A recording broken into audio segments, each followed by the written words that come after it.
Hey folks, this is Sam Roberts. Hey, this is Kim Mitchell. This is Hannah Georges. This is Matt Nee. This is Derry Graham from Honeymoon Suite, and you are listening to... You're listening to... And you're listening to The Hulk Caesar Show.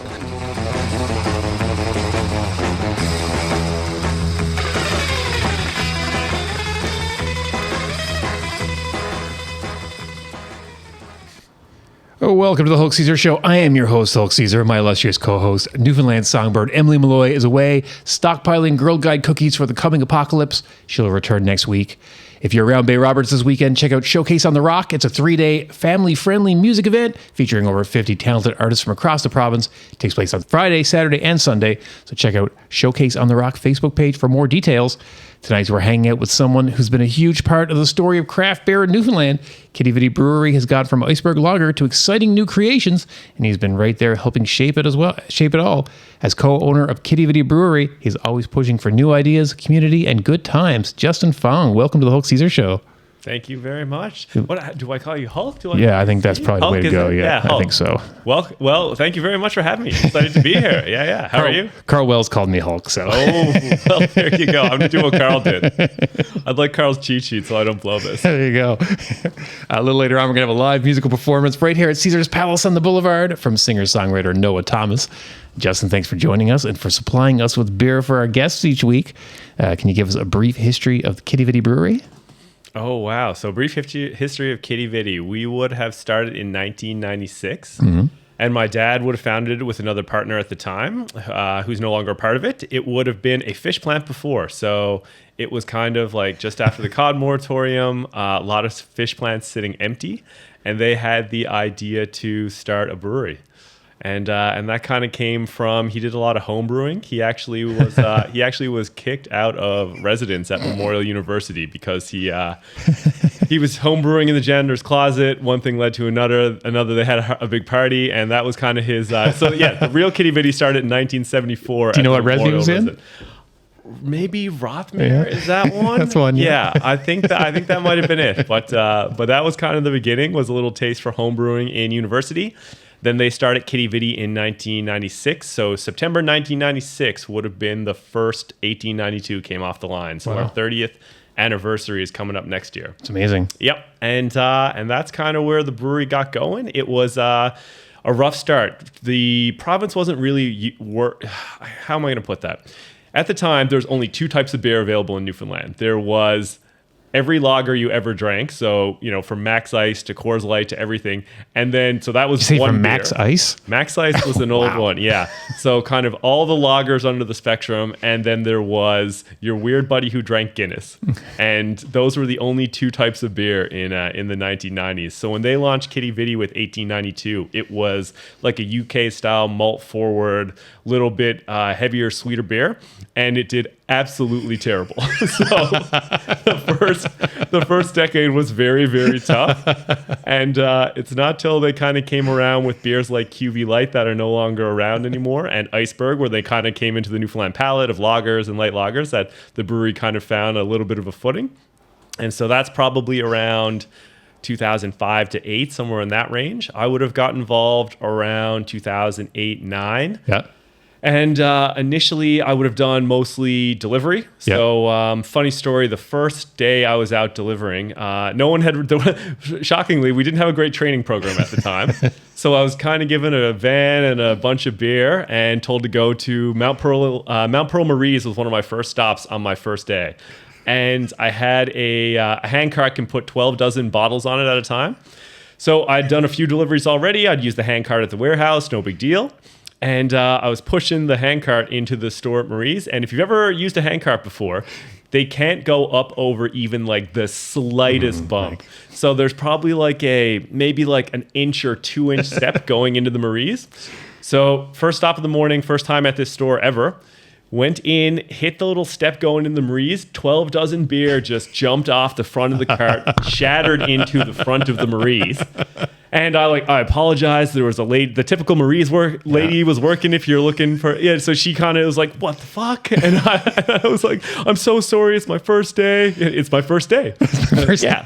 So we took about 30 minutes. We mopped up all the beer, all the glass. Like you can imagine how much, just to put it in context, there's probably, what are we at for a beer? Probably about 4 liters in a 12 pack, roughly. So if you can imagine dumping 24 2 liters of milk onto the ground plus glass, that's how big of a spill it was. So luckily it was first thing in the morning. We're cleaning up all that beer. After that, go back out, get another 12 dozen beer, coming back into the store, do the exact same thing. Smash another 12 dozen beer, and she just said, "Get out." And that was my first day. So that's kind of where I started. That's amazing. Moved out of delivery driving, not surprisingly, a little bit later, did some sales and marketing. And that probably was about 15 years. And only in the last couple of years have we hired some more sales reps, a sales director. So that's kind of replaced some of what I used to do. And we're actually hiring for a marketing director right now as well. So hoping to find that marketing person to kind of take over the head creative at the company and strategy. And that's kind of where I fit in. And where we are right now in kind of the history of the brewery, like Quidi Vidi we're 29, going on 30 years old. We're the largest brewery in Newfoundland on the craft side of things. And that's probably where we are. I think most people would probably know some of our beers. Like most of our big beers have kind of have been around for some time now. You got Iceberg, Dayboil, Crown and Anchor. Those are kind of the big three. So that's kind of like in a nutshell how it started, how I came in, and where we are now. Well, you're kind of rolling out some new beers as well. Can you tell us about the Sandals Up Radler and what inspired it? Yes, I can. And I've actually, are we allowed to drink on the show? Oh, yeah. We can do anything on this show. We do give you beer every week. So I figured that there would be a few coming. All right, one sec. There we go. So that's it right there. Oh, I hit the mic. Foul. Nice.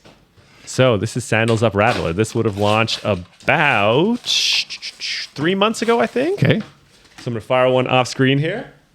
Nice. Hulk. I'll take one, of course. Thank you. All right. So first of all, have you had a Radler before? No. So these would have been invented when there was, I believe, I'm going to butcher the lore here, but it was a bicycle race that finished at a pub, and way more people showed up than they thought were going to initially come. So the bartender didn't have enough beer for all the guests that they had. So they ended up mixing some juices with it. And that was kind of the start of a Radler. Half beer, half juice. Oh, wow. So a lot of times a lot of the Radlers you'd be familiar with are a little bit sweet. So they might be a little bit on the sweeter side, which might not be the ideal. It's not kind of our palate. So this, I would say, is a beer forward Radler. So it's a beer first with some lemon, some lime. So you're still like mostly beer, but with that little kind of definitely what I get, that kind of beer with the hint of lemon lime for sure. Pretty tasty. Yeah, and they're really nice and light, 3.5%. So nice. Meant for a post bike ride, I think is where the initial one came from. Yeah, so Sandals Up. This would be available in 12 packs. Lemon Lime Radler. You're going to see this on tap kind of all around the province in the last couple months, but this is kind of our biggest release that's kind of come out this summer. Yeah. Nice. And now when we had a lot of summer tourism here in Newfoundland and Labrador, does that kind of influence the beers you release, or do you kind of cater towards that stuff? It definitely does. So we had a very busy summer this year. So tourism has been kind of off the charts. I think one of my friends said it best. So at the tap room, we're a pretty good litmus test for when tourists get here. Like it's sometime in May, and every year we've got a running joke like, is it going to be someone from Germany? Is it someone from Texas? We kind of have a good idea when the first tourist gets in, because usually a stop down to Quidi Vidi's kind of on that itinerary. So this year we started seeing people a little bit earlier. But way earlier. This is actually going to be probably the only time I'll ever thank Donald Trump for anything, but he definitely had a huge impact on Canadian tourism. And there's a lot of people here. So you saw a lot of full bars and restaurants and kind of in that May, June period. But when we're looking at beers for the summer, we'll normally have our main beers, our Dayboil, Crown, Iceberg, things like that. But then we'll put out some one-offs that kind of come around throughout the summer. They're in stock and then they're out of stock again. We might brew them again in the future. Yeah, but you do one with the Orange Store every year. Yeah, we do. Right? The Orange Store, Orange Creamsicle beer. It's a lot of fun. Yeah, that's a really fun project every year. But Sandals Up is a full-time. So this is not one of those kind of one-offs that we bring in periodically. This is a full-time one. Yeah. Nice. And when you're developing new beers, do you kind of follow trends, or do you try to stick towards what you do, or do you kind of balance that? Yeah, we definitely have followed trends for a while. So there's definitely a healthy balance. I think the craft beer scene today feels different than it did even like 5 years ago. The trends obviously changed quite a bit, but COVID definitely kind of shook up the amount of things that were changing in the industry for sure. But we're definitely looking at kind of where our own palates and flavors are. Like when you start drinking craft beer, I mean, like I said earlier, everyone started out drinking like a lager or a light lager. Very rare that you wouldn't drink a lager as your first beer. Mm-hmm. Then when you get into craft, you kind of go through IPAs and sours and Belgian ales, and you kind of do the full gamut, and then you end up right back around at lager. And that's in many ways where the industry is. So you're not seeing those big heavy IPAs or the New England styles or anything like that as much. You're seeing a lot of lagers. So a lot of breweries are going back to that kind of style of beer, like crisp, clean, lighter beers. That's what we're seeing a lot of now. We used to drink a lot of Tsingtao. We thought we were really cool for drinking Tsingtao. Yeah. The Chinese beer we used to get in Vancouver all the time. Thought we were super cool. Sadly, they were bought out. So all of those, yeah. Yeah. If we look at the kind of umbrella of who owns all the beer, yeah, your fun ones like Tsingtao were bought out a while ago. Not surprised. Yeah. But they are still delicious and great to have with Chinese food. All right, well, let's take a quick break from his appearance on the show back in April. It's Liam Peacock with Same Dark Shadows on the Hulk Caesar Show.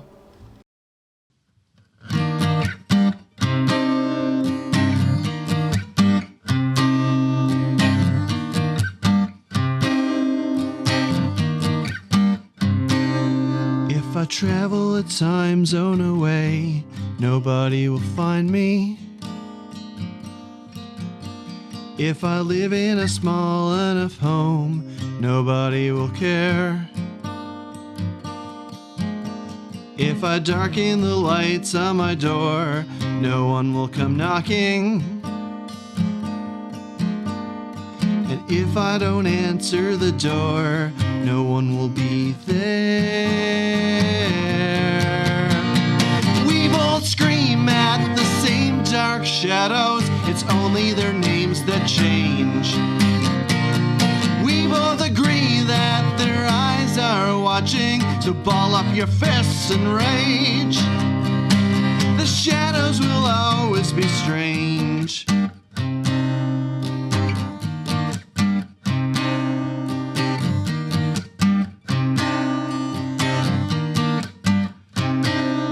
If I fight for the money I'm owed, I'll make a new enemy. If I take to the house of the law, they'll join and they'll circle me. If I witness a terrible act, they'll find and they'll follow me. If I explain everything that I know, they'll make me sound crazy. We won't scream at the same dark shadows, it's only their names that change.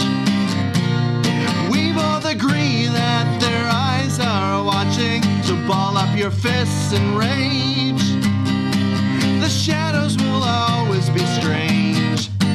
Hey, dark shadows, you know the lid's off the whole damn thing.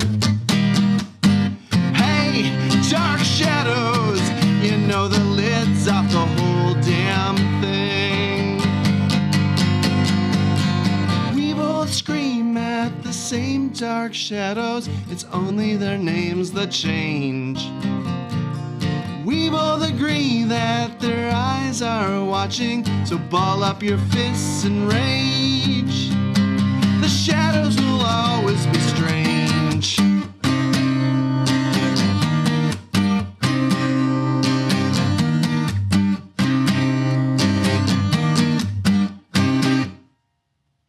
We're back on the Hulk Caesar Show with tonight's guest from the Quidi Vidi Brewery is Justin Fong. Now, Justin, the craft industry has changed a lot over the past few years, as you mentioned earlier.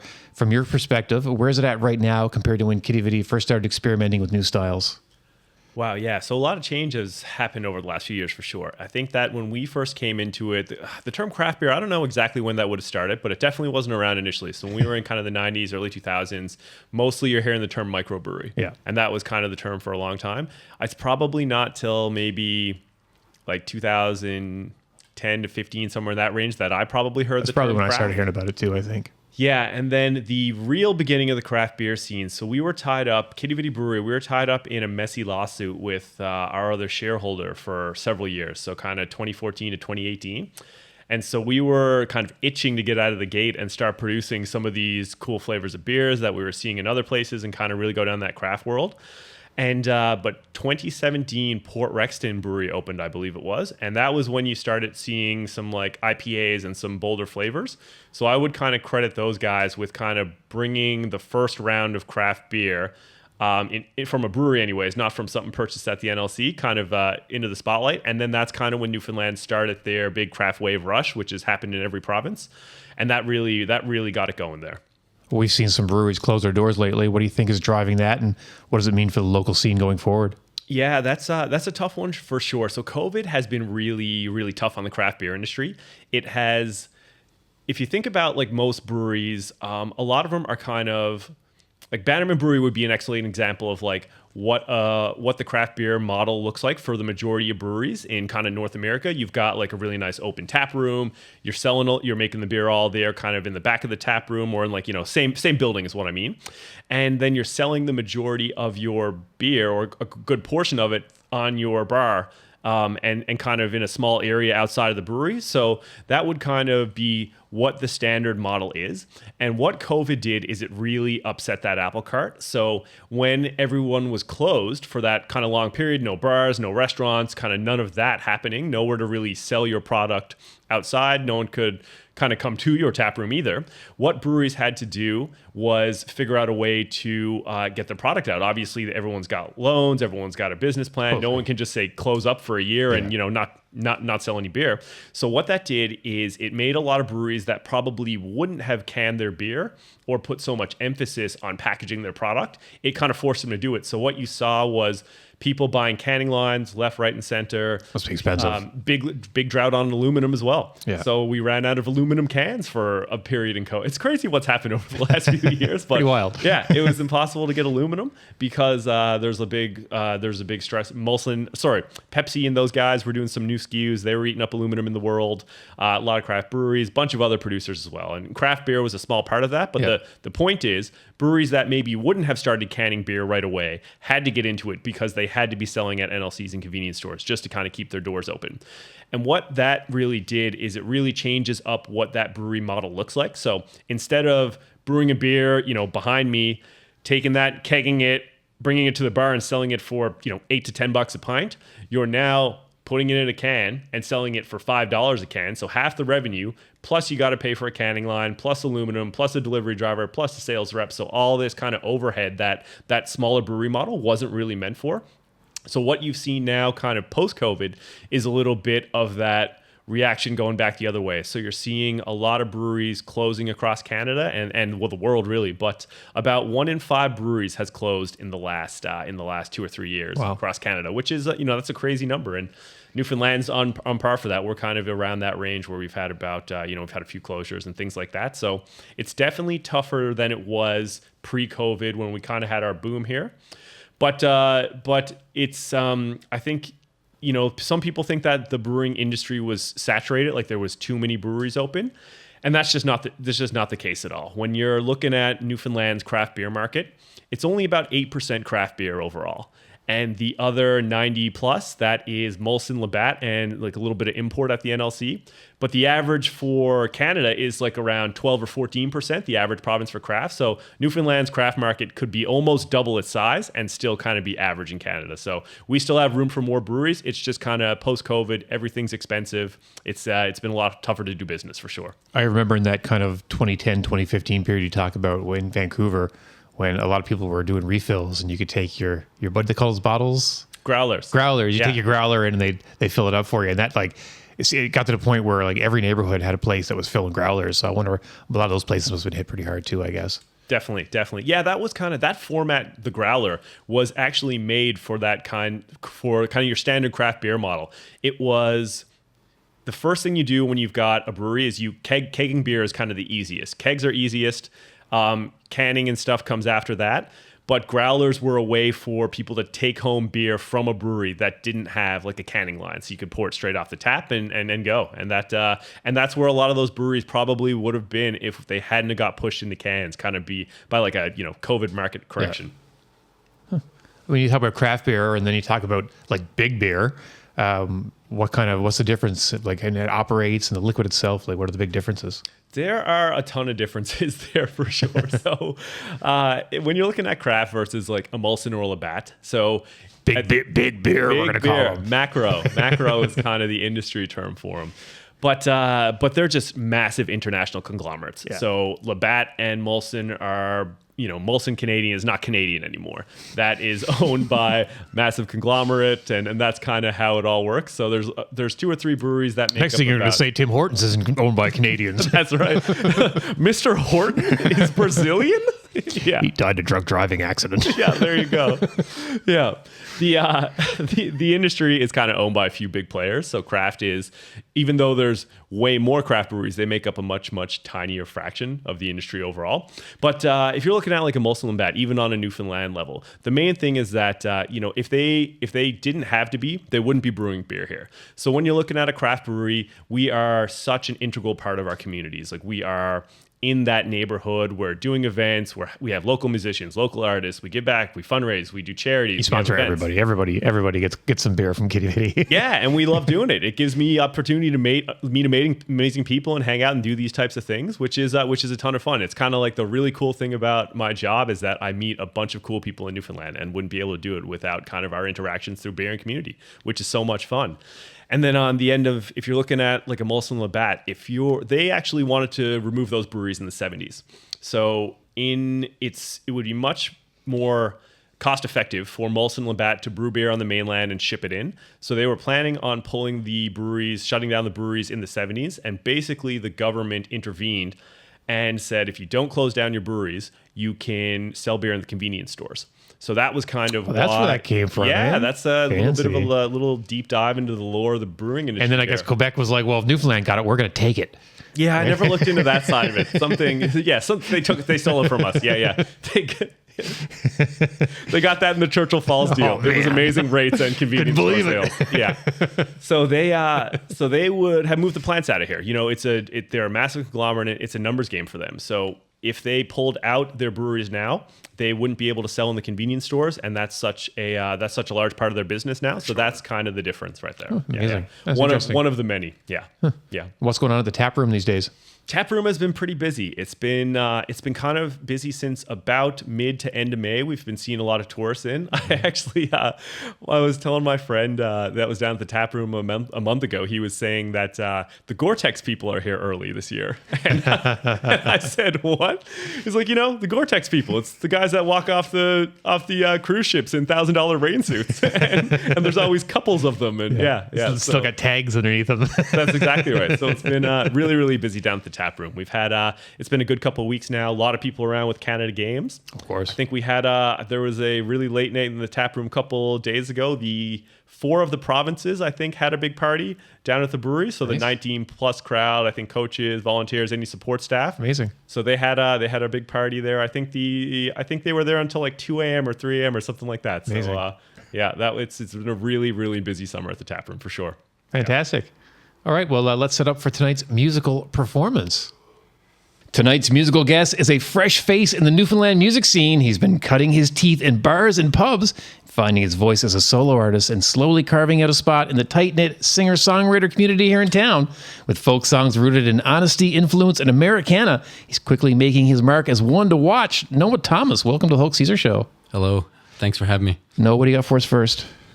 We're getting right into the music, are we? Oh, yeah. No preamble. Oh, preamble. The first song I'm going to sing is my own. Like you said, I spent most of my time playing in bars, and no one really wants to hear soft, folky songs. They want to hear, some bar bangers. So, I've been going through this long writer's block, But I went out to visit my friend Jordan Harnham, who lives out in Twillingate. I'm actually wearing his shirt here. This is his company, Old House Shows. They host all kinds of cool house concerts. Nice. Plug for Jordan and Joel. Nice. But anyways, Jordan and Joel were there, and another friend of mine, Dana, and we all sat down around a table and had a bunch of guitars and good vibes, and we were like, we need to write Noah a song. So like, what do you want to write about? And I was like, well, I got broken up with recently, and they're like, perfect. The world needs another breakup song, but this is one that we came up with, and it's called the Love That You Can't Give. It's about a experience of mine with a woman and a little bit of heartbreak. All right, here it is.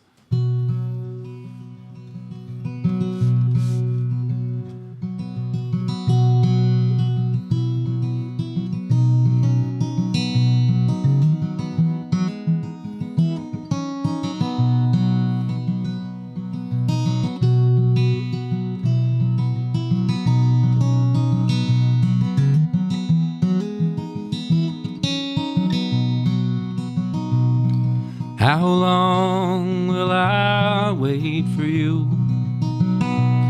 Did you need me like I needed you? Will I put on some tea for two? If you promise me you'll always be true. In the darkness, wishing you were mine. Oh, and seeing you in this small town makes me lonely every time. 'Cause wishing what we had didn't have to end. And you said that we'd be better off as friends. But people change and time moves on, and I'll keep singing you these songs, just waiting for the love that you can't give.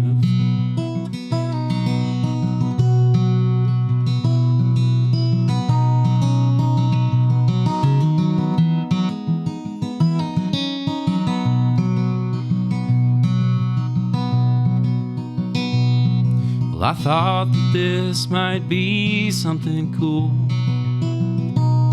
and you said that you agreed once I offered up my stool. And Mama said you don't find love in bars.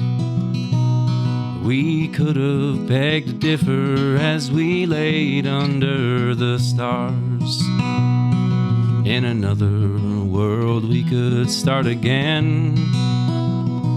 Oh, but I just need some time for this bitter heart to mend. It's wishing what we had didn't have to end. And you said that we'd be better off as friends. But people change and time moves on, and I'll keep singing you these songs, just waiting for the love that you can't give.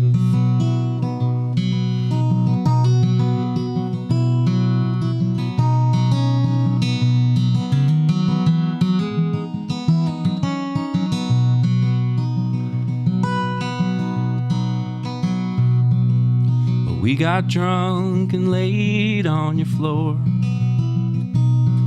wondering what I've got to do to see your pretty face once more. Made a coffee in the press that you stole. Then we hopped into your car and took a stroll along that shore. Well, I used to have an apathetic mind, but you tore down my walls and I surrendered every time. It's wishing what we had didn't have to end. You said that we'd be better off as friends. But people change and time moves on, and I'll keep singing you these songs, just waiting for the love that you can give. Oh, just waiting and wishing and hoping for the love that you can give. Thank you. So good. Thanks, guys. Love it. Even snacks came out for that one. I Look. know. Hey, puss. Amazing. Now, Noah, what made you want to first step out on your own as a solo musician? You make a lot more money that way. Yeah, that makes sense. Yeah. No, that's not the right answer. Well, I was kind of going through a bit of a life change. I moved out of Corner Brook. Ended a long relationship and left a job that I had for quite some time in Corner Brook, and just kind of decided to go east, I guess, where all the hustling and bustling is. Pretty hustle and bustle for yeah, sure. Corner Brook, don't get me wrong, still has a great, strong, thriving arts community. But I think as a newcomer, maybe, and just to sort of, like you said in the intro there, cut my teeth in the pubs, there's a lot more opportunities for that. So, I didn't exactly move to St. John's just for that reason, but I got here and kind of, got settled and was like, well, I guess, eventually I'm going to have to get a job, get a haircut and get a real job. Yeah. But yeah, I went and bought a small little speaker and a mic stand and a good old SM58 and a guitar that I financed. And then it was just, I met some bar owners through some jigs and reels and mutual friends, and I just never turned back since. Nice. I've been telling people I'm kind of like the Jim Carrey's character, the yes man. Someone's like, hey, Noah, you want to play here? Like, yes. Yeah. Don't care where it is. You got to, right? Dive bars, medium to big stages. Don't care. Yeah. Amazing. If there's a check and there's a few bodies there to sit and listen to what I'm doing, it's always a good time. Who are some of your big influences when it comes to songwriting? Oh God, I guess that was the question I was bound to be asked. I guess we'll start local. Sherman Downey definitely is a big one. He's a great songwriter. I just love the way that he tells stories and kind of like makes a song into almost like a moving picture. It's always got a nice story. I listen to a lot of Matthew Byrne as well, Tim Baker, and previously Hey Rosetta. Mm-hmm. Who else on the island? If I had my Spotify playlist, I'd rhyme them all off. But of course, you got the greats, John Prine, Paul Simon. Listen to a lot of that stuff, like old country, like Townes Van Zandt. Yeah. Even something like outlaw country, Waylon Jennings and stuff. Yeah. Newer stuff, definitely like a lot of the alt country and like folk inspired country, like Jason Isbell. Watch House, great duo from North Carolina. Yeah, I could go on, but I listen to as much music as possible that I know is going to influence me somehow in what I'm trying to put out.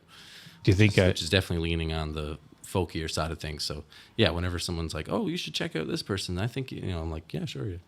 Do you think Newfoundland culture makes it into your music? Oh my God, yeah. Eventually, like I can't say I've exactly written a trad song yet. I definitely cover lots of them. Yeah. But I think eventually, I do have like a notebook full of like song ideas, stuff that might eventually blossom into a song. And I think eventually I want to, write something about being a kid on the West Coast and some kind of, Corner Brook themed lyrics for sure. Yeah. Yeah. How do you kind of balance like keeping the crowd happy with covers, but also kind of like want to try out your new stuff? Good question. Yeah, I think it depends on the place. Like there are definitely some venues and bars where it's like, even accomplished writers like Nick Earl, who, he'll just play covers mostly. But like, and there are certain places like, like Aaron's Pub, for example, or like the Embassy, some of the more quieter sort of bars. You do get the kind of music-y, artsy people of St. John's that'll frequent there, and you kind of sniff them out, and you're like, oh yeah, look at buddy there with the rolled-up hat and the leather boots. He's a musician. And then you can bust out something of your own and kind of see what so reading the room, I think, is the biggest part on that one. Yeah. Yeah. Awesome. All right, well, we got time for one more song. Could you introduce it for us? Sure. Yeah. I'm going to do a cover, I think, as we love covers. Second song. This is a Ron Hines song. Nice. Everyone watching this podcast should know who Ron is. If not, look him up. There was a rumor that Ron haunted our studio at Posey Row. No way. There was a rumor. Well, we're not there, so nothing to worry about. But this is an older Ron Hines song, and it's one that you don't hear a lot of people cover. You always hear Sonny's Dream and St. John's Waltz and No Change in Me and all those good ones. But this is it tells a story. I think it's partially fictional, partially biographical. There you go, big word. That's a big word. But it's the story of a young boy who left his Newfoundland way of life and tried to go away and make a go of it as a singer down in the States. and it's called "A Boy from Old Perlican." And I think I this grew up in song- Old Perlican. Yeah. That's where both my grandparents grew up. Actually, they're high school sweethearts from Old Perlican. amazing. So it always makes me think of my grandparents too. But here it is. Yeah, I think it's a relatable song because it seems like almost every artist that you hear from Newfoundland always takes an opportunity out of their career at some point to go somewhere. Usually west, Montreal, Toronto. Yeah. Here it is.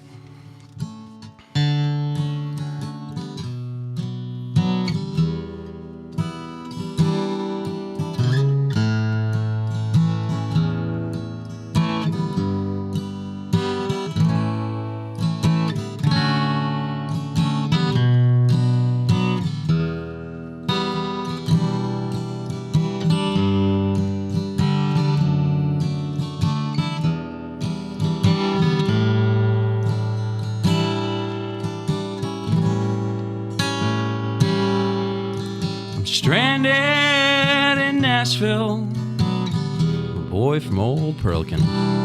I went busking down Broadway, made $4 American. I'm homesick and I'm wishing that I was still back home fishing. But all those times are gone. How strange to be in Tennessee, singing Newfoundland songs.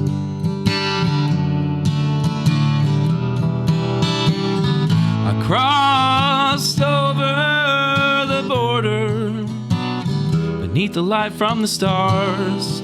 I had the luck of the Irish. I had my daddy's guitar. Was a Gibson J45. It's gonna keep me alive, comfort me midnight till dawn.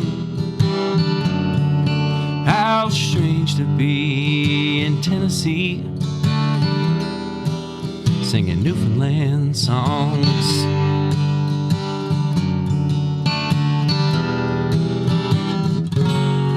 I know it isn't Hank Williams, but I can sing him just as well. I sing Jimmy Rogers' Blue Yodel, sing Lefty as well. And I'm a stranger here in Tennessee. I'm just a boy from round the bay.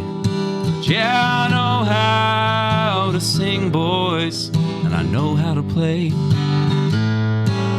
'Cause my daddy, he taught me these words, taught me these chords. And he taught me before he passed on. How strange to be in Tennessee, singing hard times, singing Kid on the Pond. And if it's one strange consolation in all these desperate times, all these Nashville songwriters all trying to look like Ron Hines. But how strange to be in Tennessee, singing Newfoundland songs. Singing Newfoundland songs.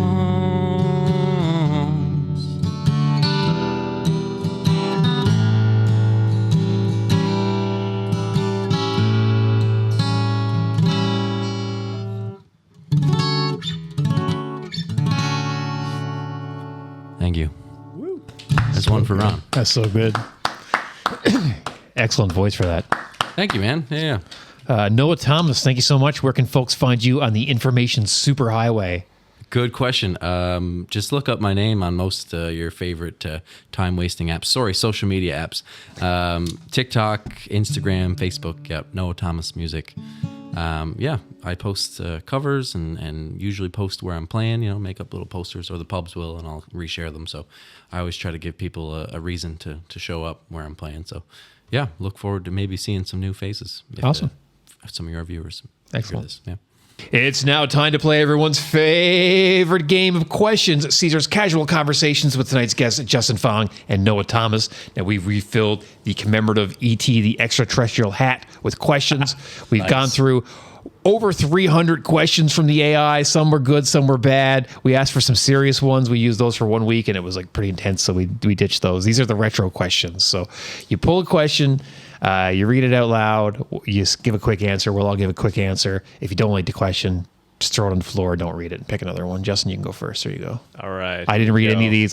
We have veto ability. I printed all these blind drunk with my glasses off and cut them out. I have not read any of these questions. Okay. All right. What silly goal did you set and actually achieve? Oh, the other version Oh, that wow. was funny in my I had head. a lot of them. What silly goal did you set and actually achieve? I'm not going first. I need a second. Wow. I can I do the version where it was I like what silly that. goal I like did that, yeah. Okay. So this one came to mind right away when I was a kid and you were picking, I think it was sometime in junior high, you were picking out what you wanted to do when you grew up. And you got to go job shadow. I think there was like a half-day job shadow. You had to line it up. And I didn't really know what I wanted to be. And I still don't. But at least at that point, I thought I had an idea. I thought I wanted to be an orthodontist. And the reason I wanted Fong. to do that, the reason I wanted to be an orthodontist was because my orthodontist at the time, he didn't work on Wednesdays. And I thought that having 2 days of work, 2 days of school, then a Wednesday off, then 2 days of school, then a long weekend, it sounded like you were in like a perpetual state of things being broke up into chunks of weekends, Yeah, which it's I the future. really like, It's with the a future. mini weekend in the middle. Yeah. So I thought that was, now, of course, I looked into what it would be, and I realized I wasn't smart enough for that. And there's actually... And I think most orthodontists don't take Wednesdays off. No, I think I just had. I think Dr. Flynn might have just been St. John's laziest orthodontist. Maybe that was it. I'm actually gonna have to look up where he is right now and ask him if he still takes Hopefully he's Wednesdays. retired. He was practicing work-life balance before it was cool. Yeah, I think so. He was ahead of his time. Yeah. All right, good 100%. answer. Good answer. So that's where I am. Noah, you got one? Either side, one you accomplished or didn't accomplish. No. I think my goal was to have an album recorded.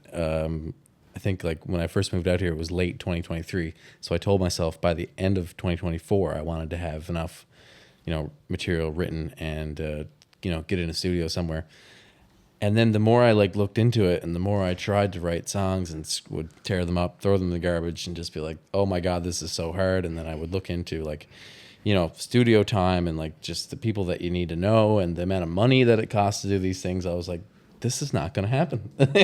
So I'm still working on it. Yeah. But we're getting there. Noah's saving his pennies from all the tips from the Canada Games tourists that he's been getting lately. And hopefully, we're gonna have something. there. At least an EP. Yeah, Something short, But I like it. yeah. Good. Right. And fall, you're coming up on fall and winter now too, which is good Yeah. times to get Yeah, that. That's definitely. good studio time. Now's the time to do it. I've got. I remembered a funny one while that was happening. Something I actually did achieve. So when I was in junior high, I didn't have a girlfriend, but I wanted to have a girlfriend. Mm-hmm. I looked at the people who were talking to girls and getting girlfriends. That seemed like a great life. Yeah. So for whatever reason, I thought that the red St. John's Stalker All-Star jacket was like my ticket to getting a girlfriend. Makes sense. So I played soccer seriously for the first time ever. Ended up making an all-star team and getting the St. John's jacket.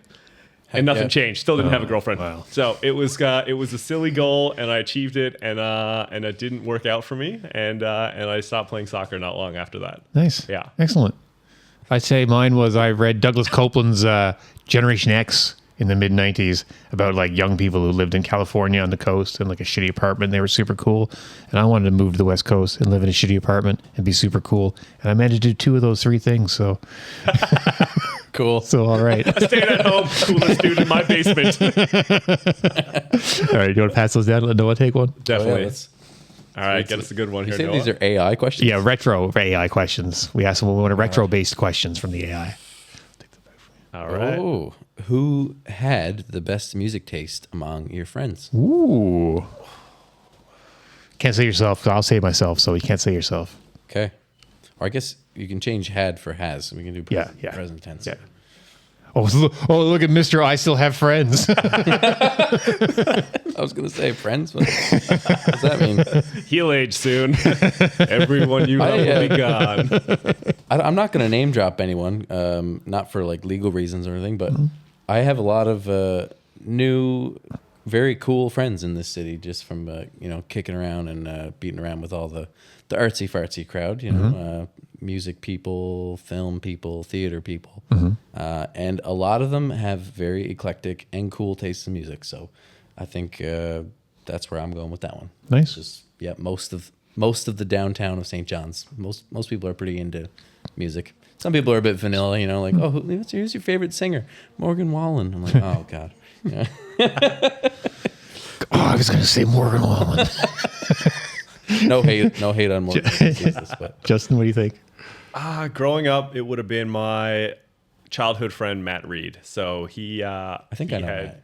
Yeah, Matt had. Does Matt mountain bike? He does. I've met Matt before. Yeah. Matt had good taste in music. I had the worst taste in music. The first CD I ever bought, and one of the only ones at the time, was I think I got a Music World gift certificate for like a birthday, and I think I bought the Jimmy Ray CD. Ooh, Are You Jimmy Ray? Are You Jimmy Ray? Who wants to know? Yeah, well, that was the only song he had. Yeah. Did you hear any other songs by Jimmy Ray? I bet he plays that song 4 times in a concert. That's the whole CD is just 8 Jimmy Rays, and that's it. It's not even it's the same track. I bet he opens and closes with it, and then comes back out an encore and does it like a 10-minute version of it. Definitely. I had the worst taste. Matt's was good, I remember. Yeah. Excellent. My cousin Casey was 6 years older than me, so in like 1993 or 4 or so, I got my hands on a bunch of his tapes, and it was like Pixies and cool, and like Jane's Addiction and like 90s stuff. Yeah, so I was already kind of into grungy stuff. Like I was a big Pearl Jam fan, Nirvana, that sort of stuff. But he had like Ministry and like all kinds of, more deep cuts. Yeah, more deep cuts. So definitely a big influence. All right, here we go. I'm notorious for throwing questions on the floor, because I hate stupid questions. Oh, yeah? I hate the stupid... Those first 2 weren't so bad. I hate this stupid game that I invented. We did okay with those, Noah. That question was kind of like... Some of the questions are very similar. So I think we would have got a lot of same answers to that one. What did you save up for as a kid? What did you save up? Well... I don't know that I really ever saved up for anything as such. I was somewhat spoiled, I guess. Like, we weren't super rich or anything. Same here. I was an only child. But I kind of got what I wanted to some degree. So I never really ever saved up. I guess I saved up emotion. I'd like put a lot of work into getting what I wanted. Fair, yeah. Retweet. I never heard that before. Bottled up emotion, yeah. There was one Christmas where I wanted a Super Nintendo, and I went to the store and rented Super Nintendo games on Christmas Eve, because I was so sure that I was getting a Super Nintendo. I hope this ends happy. And there it was under Christmas tree the next morning, the Super Nintendo shaped box. And wow, how surprised was I when I got to open that one first. It's like, we're getting right into it. It was Boots, no Super Nintendo. They couldn't get one. Oh my God. I got one for my birthday shortly after, but... Yeah, were they nice boots at least? Oh, they were winter boots. I don't know. Something to keep you warm. I couldn't fucking play Mario Kart on them. Yeah, you didn't have to blow in the boots, and somehow they started working. Right? No, I never had that problem. I was a peeker when I grew up. When I was growing up, I always looked and found presents. And I remember when PlayStation 2 had come out, I found the PlayStation 2 pre-Christmas, and it had a game in it. I waited for my parents to lay the presents out at midnight. Wow. So I slept in the basement, listened by the stairs, heard the parents laying the presents out. They went back upstairs, went to bed, gave it a cool 15 minutes to make sure. You really planned all this out. Oh, I was very neurotic. I was a peeker and a planner. And so no internet back then. You had to find something to do. Goddamn right. So I snuck up under the tree, got the PlayStation, found the game, brought it back downstairs, unwrapped it. I played it all night until 6 a.m. And I was always the one who would get up first on Christmas. So at 6 a.m., I rewrapped the empty PlayStation box. So PlayStation was still downstairs in the basement, turned on with the game running, because my parents didn't get me a memory card. They didn't know what those were. So I couldn't turn it off. So bought and I wasn't going to waste 6 hours of progress. Yeah. So brought the empty box back up, put it on the tree, got my brother and sister up, went down, did a whole, I could have won the Oscar with the performance I gave, took the empty box back downstairs and played all day. Again. Bags under That's your eyes and amazing. all, yeah. Yeah, that's That's right. amazing. Yeah. I found out there was no Santa Claus in a similar way. My cousin told me there was no Santa Claus that proved it to me. He showed me the regular Nintendo in my parents' closet hidden. So I was sad because there was no Santa Claus, but I was stoked because I was getting a Nintendo. Definitely. I'd make Santa that Claus is trade-off. fake, Nintendo is real. Yeah. I would trade any fictitious character growing up for a console. Nintendo, yeah. Definitely. Easily. What about you, Noah? I think the question's kind of shifted a little bit. I don't remember what it was, but I was going to say, let's recap there. What was it? I threw it on the floor. Do you remember, Justin?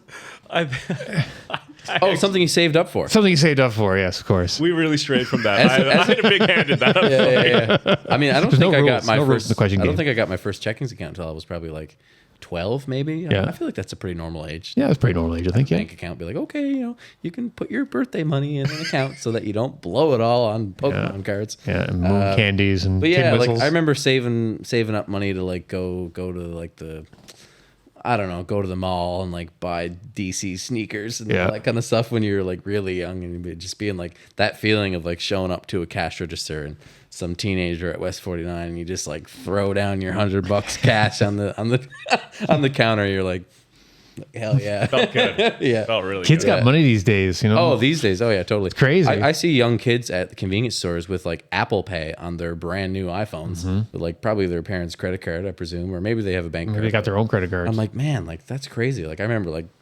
searching through my pockets, coming up with all the nickels and dimes I had to buy a bag of candy, and now kids are just like,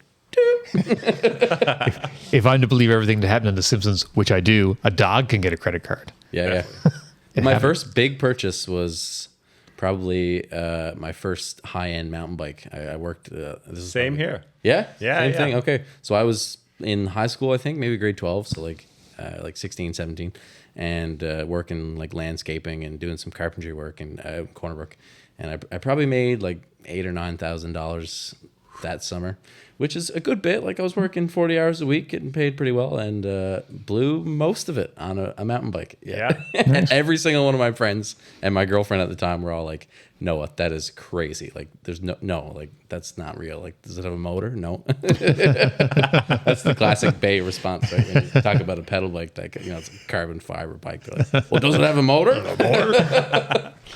I did the But anyway, exact same thing. Yeah, I had first summer job, I think, in junior high. I was working for the summer. And I put all that money towards a mountain bike. I got a Mongoose downhill Mongoose. mountain bike. It had Hell rock yeah. shocks on it. Wow. Yeah, I remember it. It was like a purpley, royally blue type color. Really, Off to really East White nice. Hills you went.